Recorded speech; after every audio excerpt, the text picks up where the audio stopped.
Greetings everyone, I'm Stefan and welcome to War Crime Simulator, otherwise known as Rimworld. In this series, we'll be exploring the depths of one man's suffering as he goes through some relatively reasonable mod and difficulty settings. Specifically, 500% threat, naked brutality, combat extended, Igor the Invader. Now, for those of you that are not familiar with combat extended Igor, combat extended makes combat a lot more difficult. If you get shot in the lung, you'll probably bleed out and die very, very quickly. And there's ammo in the game, and everything that comes along with it. Igor the Invader, on the other hand, makes it so that you get invaded. Well, every 2 or 3 days. I believe he gives a warning, and yeah, there's reinforcements if you lose colonists, so if we start losing, we'll probably lose it all. But otherwise, we'll be playing with a collection of more or less quality of life mods. I'll be putting the full mod list in the description, so if you want to play along with me, just, disable combat extended Igor and have some fun, please. Otherwise, we're going to be starting a new colony. Naked brutality, Igor, and let's set the threat to 500%. Now, these settings are the default settings in the game. So, for example, we're not going to be getting the -10 mood debuff from losing his fun. But, considering how we're playing Igor combat extended, I think this is perfectly reasonable. Termite is our seed, and let's drop in a random location. So let's select random site. Temperate forest. Yeah, desert sounds more interesting. Now for this series, we'll be using a character I previously re-rolled a bunch for. As you can see, he is not perfect by any means, and I decided to, give him an excuse to end up in a very strange situation alone on a Rimworld. Let's say he took a smoke break on the starship and somehow managed to survive. Let's begin.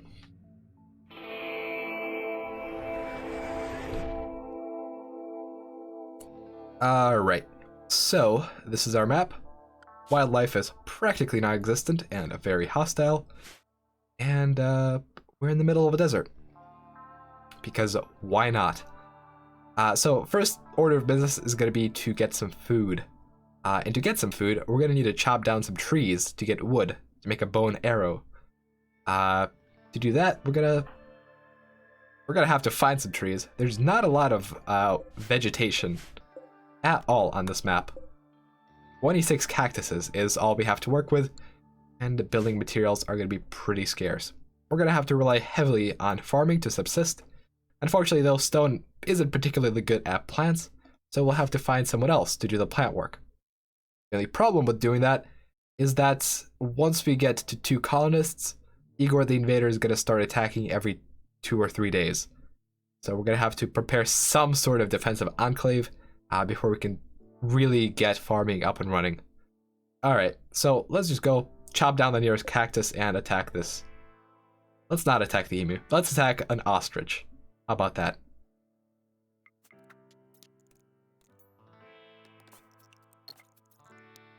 Now, 10 wood is just enough for a short bow. Unfortunately, we do still need arrows, so we'll need to chop down another tree and hunt this ostrich down. We could also tame them. In fact, stone can probably do it, but we would require food, and that is what we need right now. So we'll chop down another cactus and make some arrows, I suppose. All right, now that we're armed with a bow and arrow, let's really just hope this ostrich doesn't want to take revenge on us. Alright, we hit it twice, it seems, and it's going to bleed out in 4 hours. Not going to risk it. I'm not going to try shooting it further because if it decides to attack, we'll be in a very bad spot. Now, I did notice this little door leading somewhere. Leading nowhere, apparently. What's behind this? I'll just deconstruct the wall. Let's see. Ooh, that is nice. Alright, let's dig out this thing and let's make this our temporary shelter. Actually, we can... Nah. We really don't want to have any colony wealth throughout the series because colony wealth is going to make things a lot more difficult for us. Now, by this point, the ostrich has started to bleed out. Just finish it off. It seems that there's an ancient danger over here. Could be good for later. Could be lethal for later. Who knows? We also want to make a campfire to hopefully cook some meals. But we might have to just eat raw food for the time being. Now, stone is an ascetic, so he's not going to mind that. But it is quite inefficient to eat raw food. We want to get a nutrient paste dispenser up and running as quickly as possible. But that is going to be difficult. In the future, our best bet might be to move over to the central part of the map, which is the only part that can really allow growing food. Could also go for hydroponics, but that requires a lot of research. Stone isn't really good at that, and it's going to take forever to get there. For the time being, we'll be hunting some ostriches, emus, once we have actual firearms, and hopefully we make it through our first few weeks. Now, considering the lack of food, we might even need to try to go somewhere else just to hunt. Doesn't seem like trade is going to be a very viable option, but if we can set up a remote colony in a temperate forest to hunt there, that could work out. Although we are way too early for settling a second colony at this point, so let's not do that. Instead, we can probably get to work on getting some power generation up and running. There is a steel deposit right next to us, and we can make full use of that. Now, normally, if there's wood on the map, I'd love to get a wood fire generator up and running for a very reliable early game source. However, in this series, we're going to have to rely on wind turbines because we don't have wood. So let's go for one of these. It's probably going to get destroyed in the first raid that ever happens. But we needed to power some sort of fridge.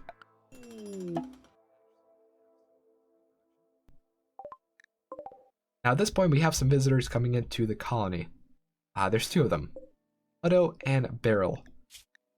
Beryl has a very interesting weapon, a Tar's Judge. Now, for those of you that aren't into firearms, this is essentially a revolver that can act as a shotgun, and he clearly has shotgun shells equipped. Shotgun shells are very good at taking out small animals and unarmored opponents in this mod, while the other guy has a standard M1911. We could jump this guy, and in fact, I think that's exactly what we're going to do. They are visiting, so they're going to come up close, and if we manage to get enough shots on one of those guys before they actually respawn, it could be great. Now it is raining, but we can just come up close to this guy and start peppering him with arrows. As you can see, relations don't go down very quickly. For example, here we just went down by 7, and if we can get enough bleeding up on him, he might fall over before the faction turns hostile. Now, I believe the faction turns hostile only after minus 50 relations.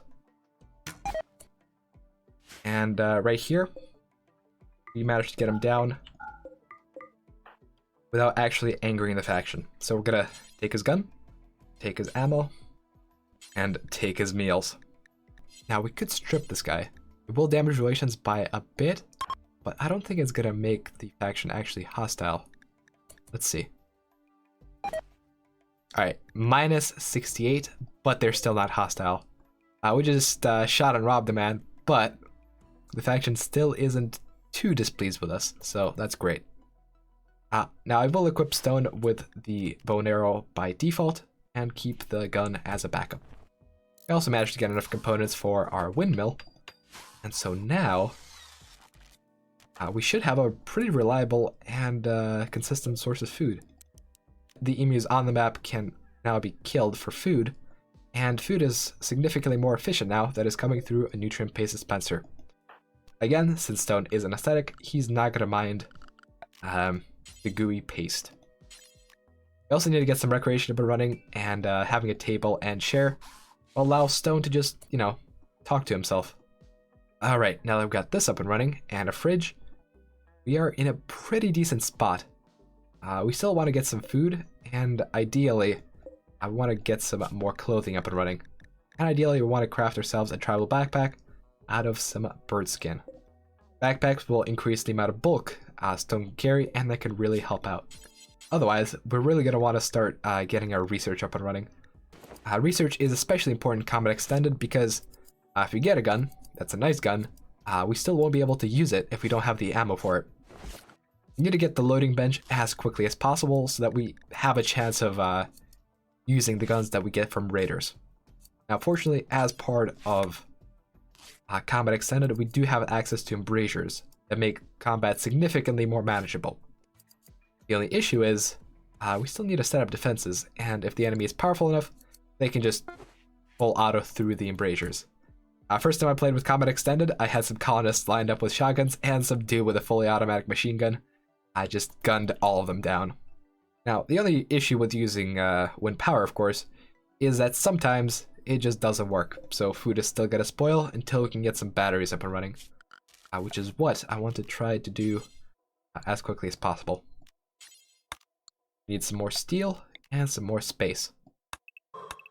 Now, I don't like living in a mountain because an infestation can end it all, but I don't believe it can happen in the early game when we're so desperate and desolate. Alright, there we go. Our research bench is up and running. We kind of have to go for batteries, first and foremost, that our food doesn't spoil, and food is going to be a significantly bigger problem than self-defense, because if we starve to death, you know, raids aren't going to matter. Speaking of food, we do have another ostrich on the map that is going to get hunted out very, very rapidly. Otherwise, I want to go and get those emus, if at all possible. Oh, got yaks.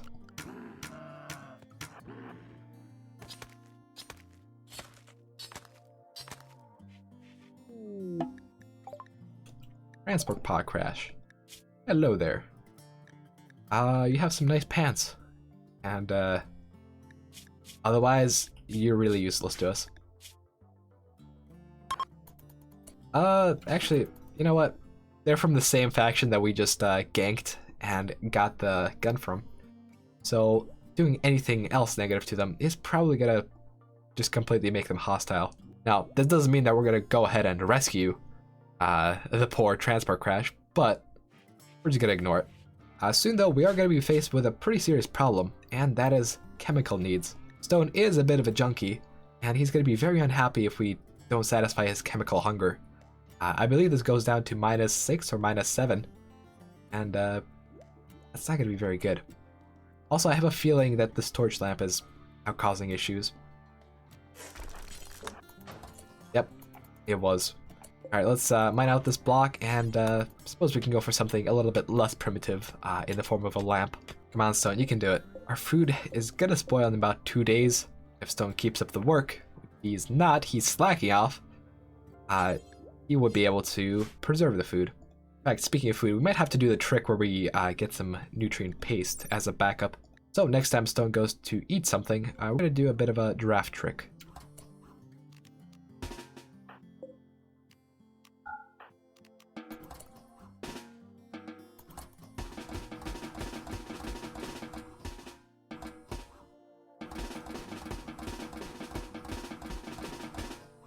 Right, 20 meals should be enough. I didn't realize they spoiled in 18 hours, but if the nutrient paste dispenser goes down, which we're gonna make it do manually, we are going to have some issues.